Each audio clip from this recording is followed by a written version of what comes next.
Thank you, Madam Chair, and thank you to the witnesses for your patience and attention today. Turning first to Dr. Bell, in your written testimony, you mentioned ocean science compared to other fields of science has been largely left behind by the digital era. Help me understand that a little bit. How much of that is sort of the scope of the problem or the scope of the research that we're trying to do itself versus workforce versus just general interest? Kind of just flesh that out for me a little bit. So one of the challenges, again, is just the fact that the tools that we're using today are so large and custom built. Everybody redesigns a pressure housing for every different vehicle that is being created.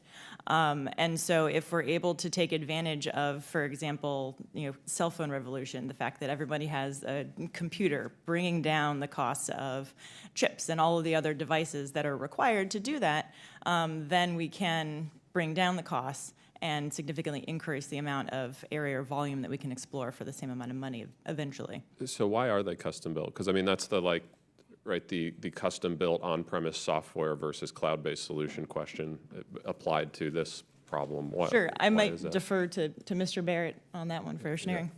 The the marine environment is an extra harsh environment. Things that come in and out of the water are subjected to every aspect of corrosion, and so you end up with inherent costs associated with equipment and deployment of that equipment in the offshore environment, and truly the scale, back to the scale problem or opportunity, depending on how we do it.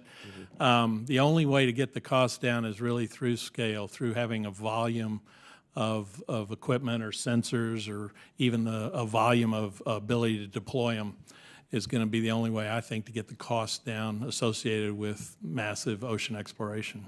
Okay, and then turning a little bit to workforce. So, Mr. Barrett, you represent a company who's benefited from ocean exploration and research. What can this committee do to help you continue technology development efforts, and how challenging is it to find a well-trained workforce in this field? I think our company is pretty well positioned to find the workforce, but I do believe that this committee could further support STEM education, particularly as it relates to ocean and ocean sciences. We, I think, previously highlighted the need to get more people engaged, more entrepreneurs engaged, more public awareness, so that it is an exciting field to go into. I think we have to create an infrastructure that provides opportunities, more opportunities, and that comes through companies like ours that provides opportunities because we're commercially successful. It comes from academia, it comes from nonprofits having the funding to be able to provide exciting opportunities, and it comes from the success of entrepreneurs. So I think anything you can do to support those endeavors. And finally, I would say the collaboration piece again. A platform's more, an easier path to collaborate is another area that I think could help us as a company see the vision and future better, so that it de-risks our technological investments a little bit. Great. And then Dr. Bell, you cite research that suggests the number of students pursuing PhDs in ocean engineering have remained steady, while other fields such as aerospace engineering have increased. To what do you attribute that trend, and what are you doing to address this challenge? That's an excellent question. I don't know why that's happening.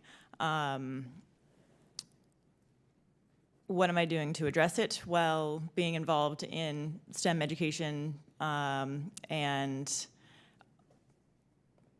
sort of broad public engagement in general is definitely one thing I'm doing. Last year, about 6 months ago, I chaired the 2018 National Ocean Exploration Forum at MIT, which was on broadening engagement and participation. Great, and I didn't mean it to be a personal question, sorry. No. Maybe let me ask it differently. What in addition should we be doing? What should societal maybe take that lens on it? Sure. Well, I think that looking at different partners and different industries in a different and creative way than we've done it in the past, rolling out yet another ocean curriculum for a middle school is not nearly as exciting and engaging as maybe a television show or a movie that highlights factual things, but also may have, exciting storytelling behind it. Aquaman, for example, was the highest grossing DC comic movie of all time, over $1 billion brought in the box office. So like there's an appetite for ocean themes, I think. Yeah, great. Well, with the Aquaman reference, I yield back. Thank you.